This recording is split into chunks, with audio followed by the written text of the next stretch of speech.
আমবাসায় HP Ghosh Memorial medical কলেজের ভিত্তিপ্রস্তর স্থাপন, চিকিৎসা শিক্ষায় নতুন দিগন্ত।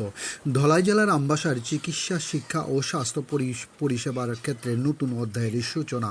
লালছড়িতে নির্মাণ হতে চলল এইচপি ঘোষ মেমোরিয়াল মেডিকেল কলেজের ভিত্তিপ্রস্তর স্থাপন করা হয়েছে। আজ সোমবার এক অনুষ্ঠানে উপস্থিত ছিলেন রাজ্যের মুখ্যমন্ত্রী ডক্টর মানিক সাহা। আমবাসার লালছড়িতে আনুষ্ঠানিকভাবে ভিত্তিপ্রস্তর স্থাপন এইচপি ঘোষ মেমোরিয়াল মেডিকেল কলেজের। আজ 24শে আগস্ট সোমবার আয়োজিত এই অনুষ্ঠানে ভিত্তিপ্রস্তর স্থাপন করেন ত্রিপুরা রাজ্যের মুখ্যমন্ত্রী অধ্যাপক ডক্টর মানিক সাহা।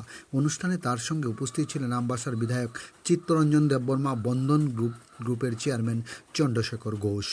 আয়োজকদের দাবি, প্রস্তাবিত এই মেডিকেল কলেজ ধলাই জেলা তথা ত্রিপুরার চিকিৎসা ক্ষেত্রে পরিকাঠামোকে আরও শক্তিশালী করতে গুরুত্বপূর্ণ ভূমিকা নেবে। পাশাপাশি দক্ষ স্বাস্থ্যকর্মী ও চিকিৎসক তৈরির সুযোগ বাড়বে। এর ফলে রাজ্যের পাশাপাশি উত্তর পূর্বাঞ্চলের স্বাস্থ্য পরিষেবা ব্যবস্থা আরও শক্তিশালী হবে বলে আশা প্রকাশ করা হয়েছে।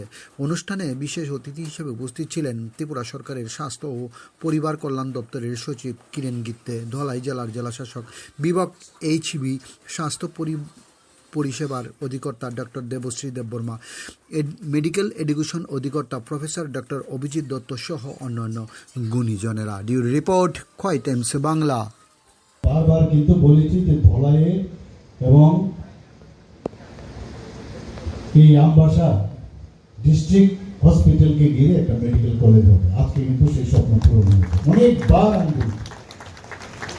তো আজকে এখানে এইচপি ঘোষ মেমোরিয়াল মেডিকেল কলেজের যে ভিত্তিপ্রস্তর স্থাপন লালছড়ি আমবাসায়, সেই উপলক্ষে আমাদের মাঝে রয়েছেন যিনি একটু আগে ওনার স্বাগত ভাষণ আমাদের সামনে রেখেছেন,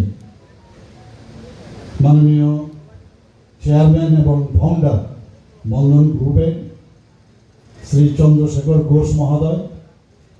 বিস্তৃতভাবে উনি আমাদের সামনে ওনার আলোচনা রেখেছেন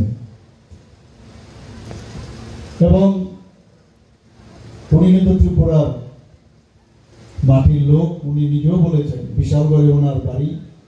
সেখান থেকে আমাদের জন্য এটা প্রাউডের বিষয় যে ত্রিপুরার একজন ব্যক্তি আজকে সর্বভারতীয় স্তরে না, আন্তর্জাতিক স্তরেও বিভিন্ন কোম্পানি, যা উনি একটু এখানে আমাদের সামনে ওনার বক্তব্যে বলেছেন, এটা আমাদের জন্য ইচ্ছে থাকলে এবং স্বচ্ছতা যদি থাকে এবং ভগবানের যদি আশীর্বাদ পাওয়া যায়, সেটা যে সম্ভব সেটা কিন্তু আজকে উনি দেখিয়েছেন এবং আরো অনেক কথা আপনাদের সামনে রেখেছেন। আমি সমস্ত ত্রিপুরাবাসীর পক্ষ থেকে, বিশেষ করে ধলাই ডিস্ট্রিক্টের তরফ থেকে ওনাকে আমি অভিনন্দন এবং ধন্যবাদ দেব যে এইরকম একটা চিন্তা ভাবনা উনি আমাদের কথায় উনি রাজি হয়েছেন।